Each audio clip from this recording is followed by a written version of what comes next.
अब्बा की महबूबा।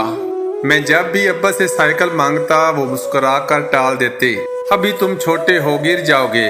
वो साइकिल इनके लिए सिर्फ सवारी नहीं थी, जैसे कोई यादगार हो। हर जुमे से धोते, कपड़े से चमकाते, चैन में तेल डालते और साथ पुराने गाने गुनगुनाते रहते। बाबूजी धीरे चलना, प्यार में जरा संभलना। हम सब मजाक करते, ये साइकिल नहीं अब्बा की पहली महबूबा है।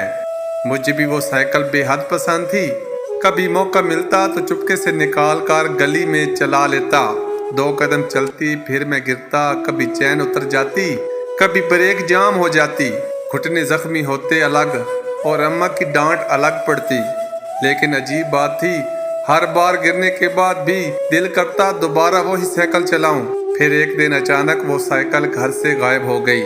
पता चला अब्बा ने वो साइकिल अपने दोस्त सलीम चचा को दे दी है। उस दिन पहली बार मुझे अब्बा से शिकायत हुई।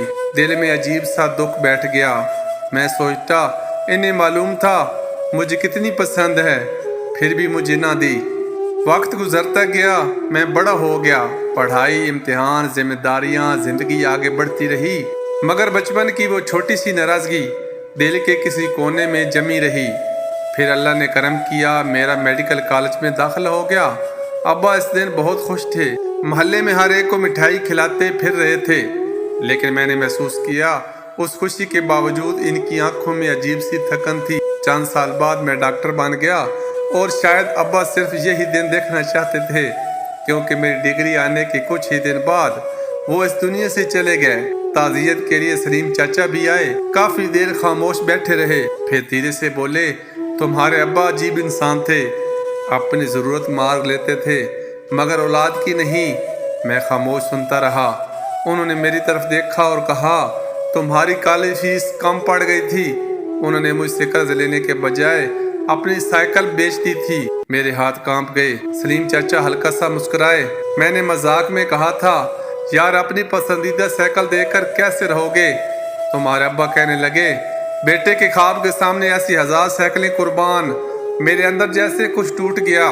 बरसों की नाराजगी आंसू बनकर आंखों से बहने लगी।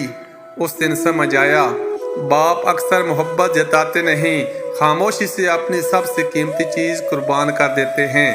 नसीहत, हम अक्सर वालिदैन की सख्ती, इनकार या खामोशी को बेमुहब्बती समझ बैठते हैं, हालांकि कई बार वो अपनी ख्वाहिश, अपना शौक, बल्कि अपनी सबसे कीमती चीज़ें भी औलाद के ख्वाबों पर कुर्बान कर चुके होते हैं। माँ बाप की मोहब्बत अल्फाज से नहीं, कुर्बानियों से पहचानी जाती है। पोस्ट अच्छी लगे तो दोस्तों में ज़रूर शेयर कीजिए।